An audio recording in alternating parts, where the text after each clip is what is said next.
अस्सलाम वालेकुम वरहमतुल्लाहि वबरकातुहू। मैं मोहम्मद मंशा DQ गल्फ़ कंसल्टेंट से आपसे मुखातब हूँ। मुझे उम्मीद है कि आप खैरियत से होंगे।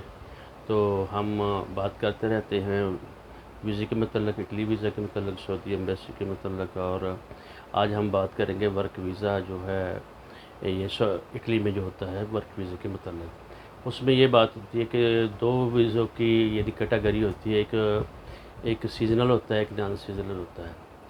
सीज़नल का ये मतलब होता है कि आप ये विज़िट इतना कॉन्ट्रैक्ट होगा, इतना टाइम होगा, तो इतने पीरियड में ये आदमी वहाँ जाएगा इटली में, वहाँ वो काम करेगा। काम करने के बाद 6 माह है, 6 साल है, 2 साल है, जितना भी है वो उसको कहते हैं सीज़नल। तो वो काम करके वो वापस आ जाएगा। नॉन सीज़नल का मुस्तकिल बंदा हमेशा के लिए वहाँ रहेगा। तो उसके लिए आदमी को हकीकत में तो जो पाकिस्तान में सिर्फ ज़रूरत होती है, एक तो उसको लीगलाइजेशन की, उसकी सॉरी वो जो उसको अपॉइंटमेंट की ज़रूरत होती है, जो वर्क वीज़े को डॉक्यूमेंट को जमा कराने की। और वो डॉक्यूमेंट कौन से उसने जमा कराने हैं? अपना तो उसने सिर्फ है FRC या बर्थ सर्टिफिकेट जमा कराना होता है, और उसको जबकि वो मुफस्सिल तस्दीक शुदा हो। ठीक है जी। और जो वीज़े या दरख्वास्त देता है उसके जो अपने डॉक्यूमेंट हैं वो सारे के सारे जो अपनी जो दरख्वास्त देगा उसमें ना सारे के सारे टेलीफोन नंबर भी होगा, फार्म को अच्छे तरीके से करेगा। और C कैटेगरी का एक फार्म होता है, दूसरा DC कैटेगरी का ना फार्म होता है। और इसके साथ आदमी को अपनी CNEC भी लगानी होती है और पासपोर्ट के डॉक्यूमेंट भी लगाने होते हैं, और जो कि 6 माह से ज़्यादा पुराना ना हो। ठीक है।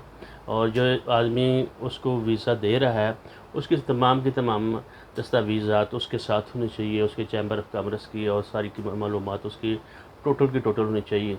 और वो साथ वो भी उसको लगाने पड़ते हैं जो जब न्योलास्ता आ जाता है। तो जो फोकल पर्सन होता है, जो बीच में जिसने वीज़ा लेकर दिया होता है, तो उसकी भी मालूमात, उसका शनाख्ती कार्ड, टेलीफोन नंबर वगैरह और सारी उसके पासपोर्ट वगैरह वो भी साथ डालना होता है। हकीकत में ये वीज़ा के लिए आपको लेनी होगी अपॉइंटमेंट। जब अपॉइंटमेंट आप ले लेते हैं तो उसके बाद आदमी का काम आसान हो जाता है।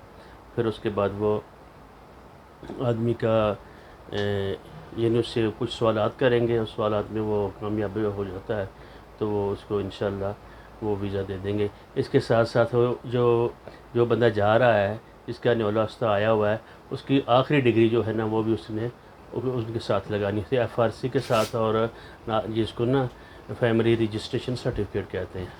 ठीक है। अगर उसका शादी है तो बच्चों के भी साथ उसने FRC ने फैमिली रजिस्ट्रेशन सर्टिफिकेट लगाना होता है। अगर उसकी शादी नहीं हुई तो फिर वालिदैन के भी साथ उसने लगाना होता है।